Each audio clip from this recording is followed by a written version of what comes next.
You're listening to Cars and Coffee, your local home for the latest in motorsports and automotive news here on 91.3 WHJE. And now, here's your host, Nathan Ward.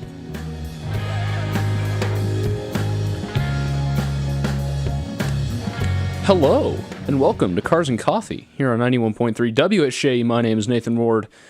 Today is a very special day for a couple of reasons. The Indianapolis Motor Speedway Museum is reopening today. It is the grand reopening of the fully refreshed building. I saw a tour video of the new building put out by an IndyCar YouTuber. It looks so different. Like if you had been to the museum prior to when it closed in November of 2023, you will not recognize this as the same building. Yes, it looks the same from the outside. They found so much more space within the building, which I find incredible. It doesn't look like the same building. So today is the grand reopening after an 18-month renovation that started just after the museum closed in November of 2023.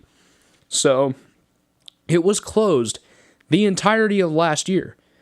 And the visitor experience has been completely reimagined. This renovation cost about $60 million. So for the first time, visitors with a general admission ticket will have full access to all exhibits and display areas of the museum, including 40,000 square feet of additional space. After decades of being used as a storage closet and only being open to the select few, the lower level, the museum basement, is open to the general public as part of the full museum. It used to be only open to the very rich. They were very selective of who they'd let down in the basement because they basically used it as a storage closet to house all the cars that they weren't showing off all the time. There are a lot of new additions to the complex. The most interesting of which is a new mezzanine area on the upper level, which I didn't know they had the room for. I saw a picture of the building, and it didn't look any different from the outside, so they didn't build anything on top of it, but they somehow fit enough room for a third floor. So now this is a 3-floor museum, and they didn't really change the building at all, which is incredibly interesting, and it features a whole lot of non-car stuff, artifacts that are on display for the very first time. A couple new additions. Actually, a whole lot of new additions include several interactive exhibits that immerse the visitor, in the sights and sounds of the Indianapolis Motor Speedway on race day. Visitors can walk through Gasoline Alley and see all these garages that are designed to fit each era of IndyCar racing, from its roots in the early 20th century as fair or festival events with little cars that are made of what's essentially plywood, all the way to today, these modern marvels of engineering, which that I saw that in the tour video. It looks really good. I can't wait to get out to the museum over spring break. Oh, what's next here? Winning cars will surround, or do surround the Borg-Warner Trophy, which is right in the center of the museum when you walk in. And Penske, of course, Roger Penske, with all his accomplishments, has his own wing in the museum now. I have heard that other teams have, other current IndyCar teams have exhibits there, but I'm not quite sure because I haven't seen anything other than the Penske exhibit. There's an education area now that houses a lot of hands-on activities for you and your family and friends. You can change tires in pit stop practice. You can look at the inner workings of a Dallara DW12 race car and even test your skills in a simulator, which I'm really excited to get to the simulator because I love I have a story. This is very tangential and very Cars and Coffee-esque, going off on a very different path from what the original point of the segment was. But I went to the NASCAR Hall of Fame in 2019. I was 10 years old. This was the late summer of 2019. They had simulators there. And on iRacing, they had a rotating track, or a track of the week that matched whatever track NASCAR was at that weekend. It just happened to be New Hampshire. Now, I don't like New Hampshire Motor Speedway, and I was going up against a bunch of high schoolers. I'm not bragging here, and the story is absolutely true. My parents didn't want to put my full name on the screen, so they named me Booger. They put my name on the on the little card that I used to identify myself in the simulator. I put that in as Booger. I finished third. I crashed twice, but everyone else but the two people that finished in front of me crashed more. So I ended up third. I wasn't even keeping track. I was just in there driving around. I think I was backwards at least 5 times, but I only crashed a couple times. But it'll be fun to go to the IndyCar simulator, see how that runs. Because I've actually never driven an IndyCar in a simulator before. I've driven the what's it called? The iRacing version, the iRacing fantasy car. It's like the IR01 or something like that. So another part of the renovation that a lot of people did not see, or a lot of people kind of didn't pay attention to as IndyCar fans, because these weren't Indy cars. But to fund the renovation of the IMS Museum, the track, in partnership with RM Sotheby's, which is this exotic car auction company, they auctioned off 11 race cars, mostly Le Mans winners. Well, they had a Le Mans winner.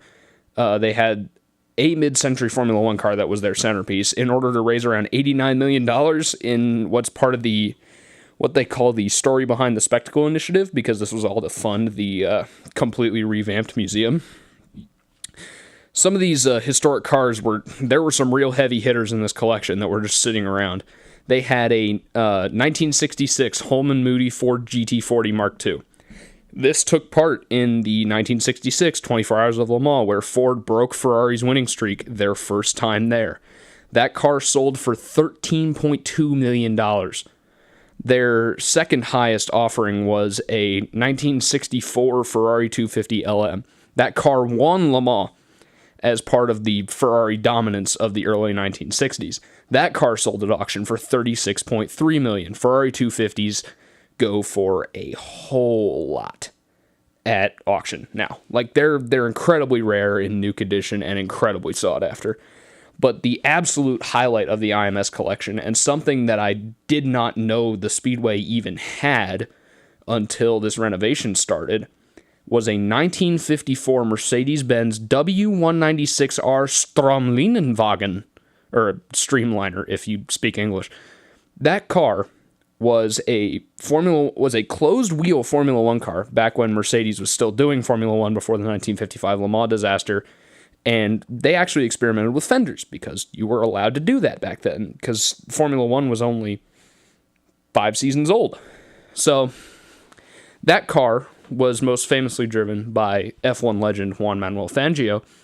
That car, this one car, sold for $53 million. Absolutely insane. Just with that car alone, they covered more than half of the renovation, or the goal, and they covered nearly all of the renovation costs for the museum with just one car. Not even counting the Ferrari and the Ford and all the other. Some of the pre-World War I cars they had went for a lot. I couldn't find exact numbers with those because RM Sotheby's is sometimes a little bit secretive on who their buyers are and what their cars sell for. So that's all I know at this moment about the IMS Museum. I'm gonna do this now because I forgot to do this at the beginning of the show. If you don't already, you can go find us on Instagram at carsandcoffee_WHJE and WHJE_radio. You can find show replays on YouTube at youtube.com/TWIRvids for full live show replays if you missed listening to the show live. And of course, you can listen live anywhere. I'm going to start posting on the Instagram when the shows are going to be. You can listen live anywhere at WHJE.com. You are listening to Cars and Coffee here on 91.3 WHJE. My name is Nathan Ward. Here's Jet Airliner by the Steve Miller Band. We'll be right back. Don't go anywhere. Cars and Coffee will be right back on 91.3 WHJE.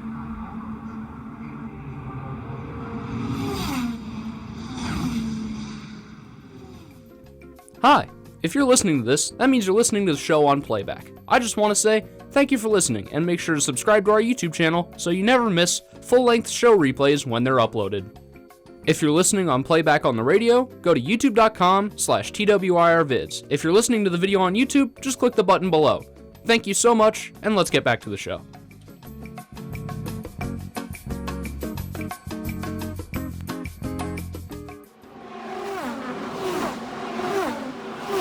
We now return to Cars and Coffee on 91.3 WHJE.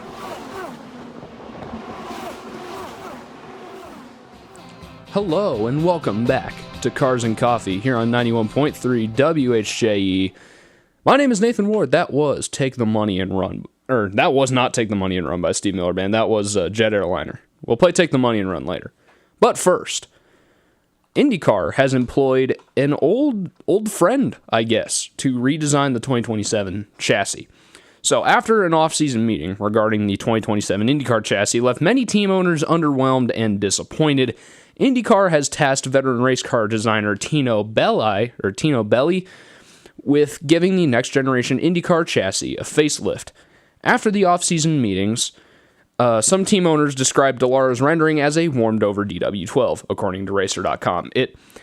According to an article they put out in October, it basically looked like a DW12 with the wing of a Formula 2 car, which kind of makes sense because the Formula 2 car is also built by Dallara, but I also don't like it because we're not Formula 2.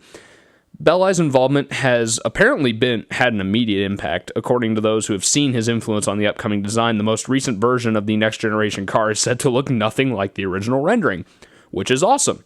So this guy, he's from Wales. He joined IndyCar in 2014 and serves as its head of aerodynamic development. He was involved in the development of the 2018 Universal Aero Kit that is still in use, not including the Aeroscreen. The Aeroscreen was developed by Red Bull Technologies. The March 90P, which was Porsche's last IndyCar, shouldn't have been Porsche's last IndyCar, but Tony George fumbled the bag there. IndyCar Senior Vice President of Competition Mark Siebel had nothing but positive feedback for Belli's recent work. The IR27 project seems to be heading in a positive direction. Now, this was a great story to see, especially considering the negative story that was right next to it on the Racer homepage, talking about how Mark Miles is so stubborn about expanding the schedule beyond 17 races. So at least we got something good. We got, actually, this is probably the most positive article relating to the Dallara IR27 that I have seen in a very, very long time, which is great. I'm so glad that there is actually something for IndyCar fans to look forward to. Yes, the schedule is lackluster, but from this article at least, which I trust Marshall Pruitt. Marshall Pruitt is a good journalist. He's probably one of the most well-respected journalists in the IndyCar paddock. Yeah, sometimes the drivers don't like him because he's a little bit pestery when it comes to info, but he does get the info at some point. He's a good journalist. But anyway, I am so glad that IndyCar fans have something to look forward to now with this new car. I think we were all expecting the worst. Not hoping for the worst, but we were all expecting the worst. And honestly, so was I. Like, when has IndyCar made a good management decision recently? Like, yeah, Arlington's good. Thermal was not good. The Thermal Club in general is not a good racing venue. The Arlington was good just to get a race back on the schedule and hopefully kicking off Thermal. But you're in danger of losing Iowa. Milwaukee is in jeopardy beyond 2026. You don't have a lot of confidence in your management from the fan base. It's not good. It just isn't. So, honestly, it's good to see some positives come out of this management team that got shaken up over the offseason a little bit with Doug Bowles coming on. But it's just really good. I'm glad that the discount Formula 2 car design got thrown out, and I haven't seen the car because I'm not an IndyCar team owner, but from what I've heard, for what I've read on this Racer article, I think people are going to like this one. I think they're going to be a lot more happy about this design than the original render. Now, I really hope the original render comes out eventually because I'd like to see how bad it actually is. I'd like to see the design process through this. I'd like to see how the evolution of the design through the process of creating a new car. Because I can't believe I'm saying this. I was 3 years old when the DW12 entered competition. I am 16.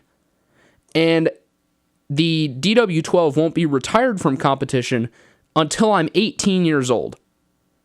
That's just unacceptable for a car. Yeah, I know the NASCAR Xfinity car is 15 years old, but that car races good. We're starting to have a racing problem. And partially because we want to be F1. We tried to have this, exclusive rich people only event at the Thermal Club, and no one showed up, mainly because you didn't let anyone show up. You only put 5,000 tickets up for sale, but even then, only 3,000 people showed up. It just doesn't work. You have to be different than F1. No one's going to watch an off-brand F1 with worse cars. You have to do something different. But this is a great positive, honestly. So that's my one takeaway. I'm really glad they brought this guy in because he seems to know what he's doing. Moving on, we have some picks to make later in the show. I'm going to take a quick break, and we will return, make some picks, talk about the races this week, and then depart with the bell. You're listening to Cars and Coffee here on 91.3 WHJ. My name is Nathan Ward. Here's Take the Money and Run by the Steve Miller Band. I'm playing the right song this time. Don't go anywhere. Cars and Coffee will be right back on 91.3 WHJE.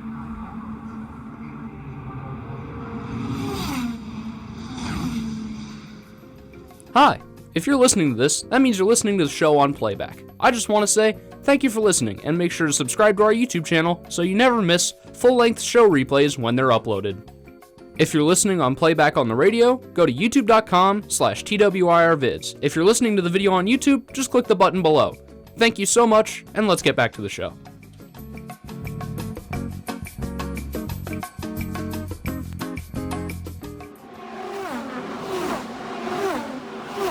We now return to Cars and Coffee on 91.3 WHJE.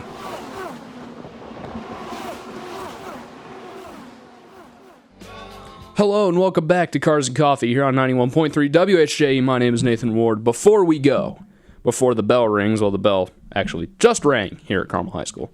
What a coincidence. We're going to talk about the races this week. We have 3 races on 2 different sides of the world. F1 is at Suzuka International Racing Course for the Japanese Grand Prix. That will be Sunday morning, very early Sunday morning, 1 a.m. Eastern Time for you early birds. You can find that live on ESPN. The NASCAR Xfinity Series and the NASCAR Cup Series, no trucks this weekend. The Xfinity and Cup Series will be at Darlington Raceway. For the Xfinity race will be the Sport Clips Help a Hero 200. That will be Saturday at 3:30 p.m. Eastern Time on the CW.